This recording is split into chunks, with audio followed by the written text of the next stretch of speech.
What's good, Steelers Nation? I am currently at my friend's wedding right now, but I took a step back here because the Steelers just finished their second preseason game of the preseason, winning 27-15 against the Buffalo Bills.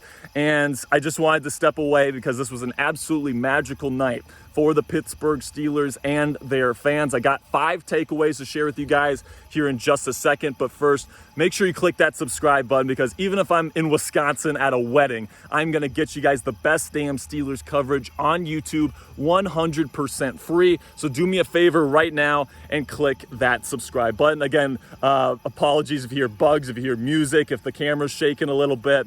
But I just wanted to kind of break down tonight because it was an awesome night for the Pittsburgh Steelers and their fans. I got 5 takeaways here. Let's start with number 1, which is that the first team offense continued to look really good.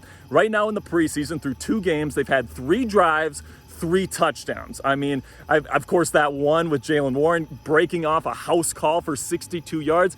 I've been trying to tell you about Jaylen Warren for a while, man. He's been looking great in camp. He's been looking fantastic both as a receiver and as a runner. This guy is explosive, and I think that as a number 2 running back, he's going to be one of the best number 2 options in the National Football League here for 2023 and beyond. And I just really loved what I saw from JC, number 30 tonight. And to see him break off was absolutely fantastic. Then just in general, though, the first team offense continued their dominance. Kenny Pickett looked absolutely fantastic yet again, hitting Pat Freiermuth on a 25-yard touchdown to the middle of the field. Off of the Calvin Austin return there in the first quarter, which was very impressive as well. What was really great about that play is that Kenny Pickett made the adjustment at the line of scrimmage. Matt Canada's opening up this offense to him now that he's in his second year. He made the adjustment, he made the audible, and he hits Pat Freiermuth right over the middle of the field, and then he hits the McGregor celebration. Kenny McGregor has been born tonight, guys, and I couldn't be happier. Kenny Pickett, through the first 2 games of the preseason, looks like at the bare minimum, he's not going to stink in 2023. And with the defense being the way that it is, and we'll get to the defense here in just a second, I think that the Steelers are going to be in for a really special year, and you could feel that energy in Acrisure Stadium tonight. Now, let's move on to the defense a little bit here, and Nick Herbig, who was absolutely the star of the show tonight. He was absolutely a rabid dog getting after quarterbacks, and he had a strip fumble that was one of the best plays that I've seen from anybody in the NFL this entire preseason. Dips around the corner with incredible bend, and then he jumps up like a spider monkey and gets that forced fumble. He is somebody that is going to perfect this pass rushing duo here in Pittsburgh. You look at what we have right now with TJ Watt and Alex Highsmith, who, by the way, looked really good today as well. You got probably one of the best pass rushing duos in the National Football League. Then you add a rotational piece like Nick Herbig, who was drafted in the 4th round of this year's NFL draft. What a steal this kid was, who's got the bend, he's got the pass rushing finesse, he's got everything that you look for. I think that this is going to be one of the best pass rushing duos of the next decade, and here's why. You got TJ Watt, Alex Highsmith, both of those guys locked up to long-term contracts, and then, of course, Nick Herbig is just getting started as well with his rookie contract. So all these guys are going to be in Pittsburgh for several years, and because of that, I think the chemistry is going to be off the charts. I think that the production is going to be off the charts. If they're not first, in between 1st and 3rd this year, if they stay healthy in total sack production, I would be absolutely stunned. And over the next decade here, I definitely expect this pass rush to be one of, if not the most dangerous in the National Football League. And that we haven't even gotten to guys like Larry Ogunjobi and Cam Hayward on the interior, man. This is going to be something special here in Pittsburgh defensively. And then you also got Pat Pete. You got Minkah Fitzpatrick in the secondary. It's going to be absolutely fantastic for the Steelers here in 2023 defensively and in the future. And now with Kenny Pickett looking as good as he looks, with how good George Pickens has been looking, with how good Deontay Johnson's been looking, Pat Freiermuth had that incredible catch today,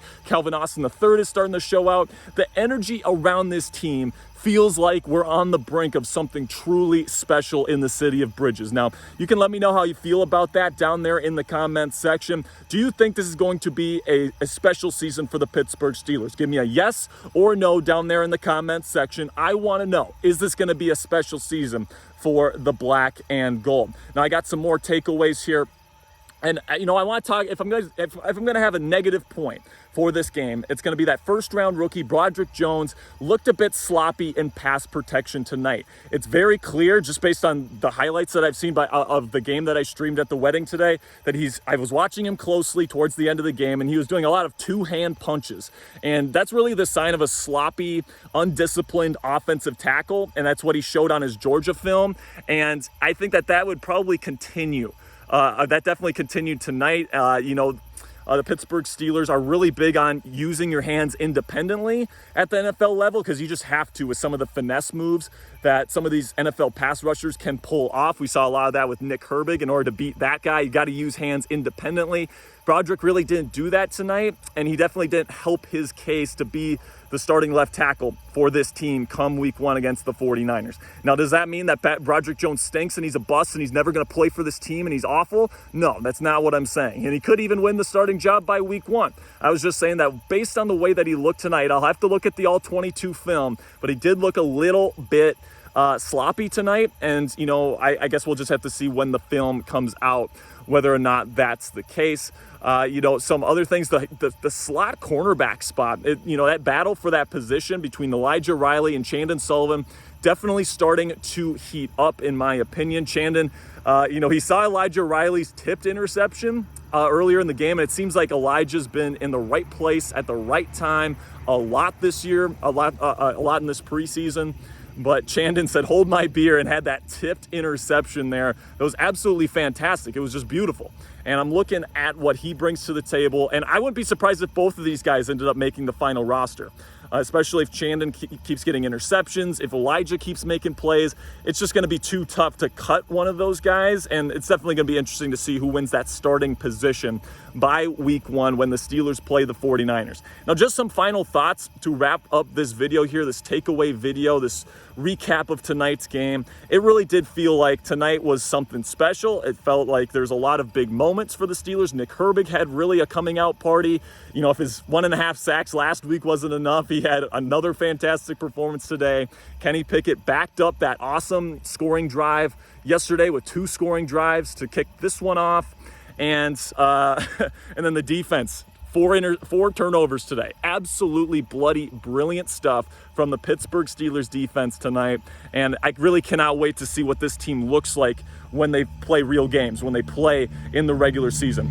It might seem like a little bit of an overreaction. It's preseason. The Steelers have played 2 opponents that really haven't been prepared to play. I'll give Mike Tomlin this, man. Every single person on the Steelers was ready to play a game tonight. They were ready to play hard, and they played really disciplined football tonight, in my opinion. Mitch Trubisky looked pretty decent with the second-team offense, in my opinion, as well. Trying to think of some other stuff here that I can wrap up here, but it really was that, man. Nick Herbig's night, Joey Porter Jr.'s night, Kenny Pickett's night, Jalen Warren had that big play as well. And, just that final thought there, that this really does feel like a special season for the Pittsburgh Steelers. If you want to follow this season from the very beginning with us live, this was the only game, preseason or regular season or postseason, this entire year that I'm not going to be in studio for a live watch party. So starting next Thursday with week 3 of the preseason, then we've got our first regular season watch party against the 49ers in a couple of weeks. You're not going to want to miss it. And if you're looking for a place to really kick it with your fellow Yinzers on Sundays, on game days this year, this is going to be the place for you. We got weekly live watch parties. We got a weekly live show. We've got daily content for free that can make you an expert on the 2023 Pittsburgh Steelers. So really do appreciate all the support, guys. I gotta get back to this wedding. My friend just got married, so we got to party it up tonight. But really do appreciate all the support, and make sure you click that thumbs up icon and that subscribe button for me here before you go. Peace, Steelers Nation.